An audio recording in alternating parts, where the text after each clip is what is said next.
നിങ്ങൾ ഡോക്ടറുടെ പ്രിസ്ക്രിപ്ഷൻ ഇല്ലാതെ മരുന്നൊക്കെ വാങ്ങിയടിക്കുന്ന ഒരു സ്വയം ചികിത്സകനാണോ? ഇനി ഡോക്ടറുടെ നിർദ്ദേശപ്രകാരമാണെങ്കിൽ കൂടി കോഴ്സ് കംപ്ലീറ്റ് ചെയ്യാതെ ആ മരുന്നുകൾ പിന്നീട് ഉപയോഗിക്കുന്ന ആൾക്കാരാണോ? നിങ്ങൾക്ക് മരണം വരെ സംഭവിച്ചേക്കാം.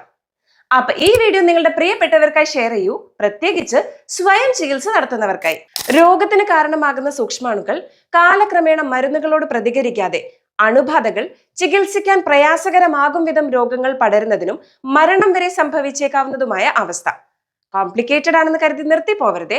സിമ്പിൾ ആയി പറഞ്ഞാൽ മരുന്നേശാതെ മരണം വരെ സംഭവിക്കുന്ന അവസ്ഥയാണ് AMR അഥവാ ആന്റി മൈക്രോബിയൽ റെസിസ്റ്റൻസ്. ആഗോളതലത്തിൽ പ്രതിവർഷം 1.3 മില്യൺ നേരിട്ടുള്ള മരണങ്ങൾക്കും 5 മില്യൺ ഇൻഡയറക്റ്റ് ആയിട്ടുള്ള മരണങ്ങൾക്കും ഇത് കാരണമാകുന്നു എന്നാണ് കണക്കുകൾ സൂചിപ്പിക്കുന്നത്. ഇത്രയും വലിയ ആഘാതം പൊതുസമൂഹത്തിന് ഉണ്ടാകുന്നത് കൊണ്ടാണ് 2015 മുതൽ ലോകാരോഗ്യ സംഘടന ആന്റി മൈക്രോബിയൽ റെസിസ്റ്റൻസ് വീക്ക് ആചരിക്കുന്നത്. ആന്റിബയോട്ടിക്കുകളുടെ ദുരുപയോഗം തടയുന്നതിന് വേണ്ടി ബോധവൽക്കരണവും പരിശീലനവും നൽകി പൊതുജനങ്ങൾക്കും ഡോക്ടർമാർക്കും ഇടയിൽ മികച്ച രീതികൾ പ്രോത്സാഹിപ്പിക്കുക എന്നതാണ് ഇതിന്റെ ഉദ്ദേശം. നവംബർ 18 മുതൽ 24 വരെയാണ് AMR വാരാചരണം നടക്കുന്നത്. എഡ്യൂക്കേറ്റ്, അഡ്വക്കേറ്റ്, ആക്ട് നൗ എന്നതാണ് 2024 തീം. മനുഷ്യോപയോഗം മാത്രമല്ല, മൃഗങ്ങളിലെ ആന്റിബയോട്ടിക് ഉപയോഗവും മോണിറ്റർ ചെയ്യപ്പെടേണ്ടതുണ്ട്.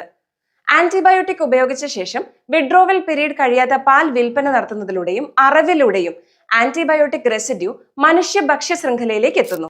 ലോകാരോഗ്യ സംഘടന ആന്റിബയോട്ടിക്കുകളെ ആക്സസ്, വാച്ച്, റിസർവ് എന്നിങ്ങനെ 3 കാറ്റഗറി ആക്കിയിട്ടുണ്ട്.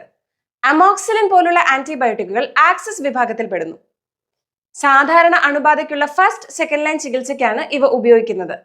ഇവയാണ് ഏറ്റവും കൂടുതൽ ഉപയോഗിക്കപ്പെടേണ്ടതും. ഡോക്ടറുടെ നിർദ്ദേശാനുസരണം കൃത്യമായ കോഴ്സ് പൂർത്തീകരിക്കേണ്ടതാണ്. വാച്ച് വിഭാഗത്തിൽ പെടുന്നവ പരിമിതമായ സിൻഡ്രോമുകളിൽ മാത്രമേ ഉപയോഗിക്കാവൂ. അവയുടെ ഉപയോഗം നിരീക്ഷിക്കപ്പെടുകയും വേണം. അസിത്രോമൈസിൻ, സെഫാക്ലോർ എന്നിവയാണ് ഉദാഹരണം. ഒന്നിലധികം മരുന്നുകളെ പ്രതിരോധിക്കുന്ന ബാക്ടീരിയകൾക്കെതിരെ ഉപയോഗിക്കുന്ന ആന്റിബയോട്ടിക് കാറ്റഗറിയാണ് റിസർവ്. ഇവ അവസാന ശ്രമമായി മാത്രമേ ഉപയോഗിക്കാവൂ എന്നും WHO പറയുന്നു. ഇനി ഇതൊന്നും കൂടാതെ മറ്റൊരു വിഭാഗം കൂടി ഉണ്ട് കേട്ടോ, ഡിസ്കറേജ്ഡ് ആന്റിബയോട്ടിക്സ്.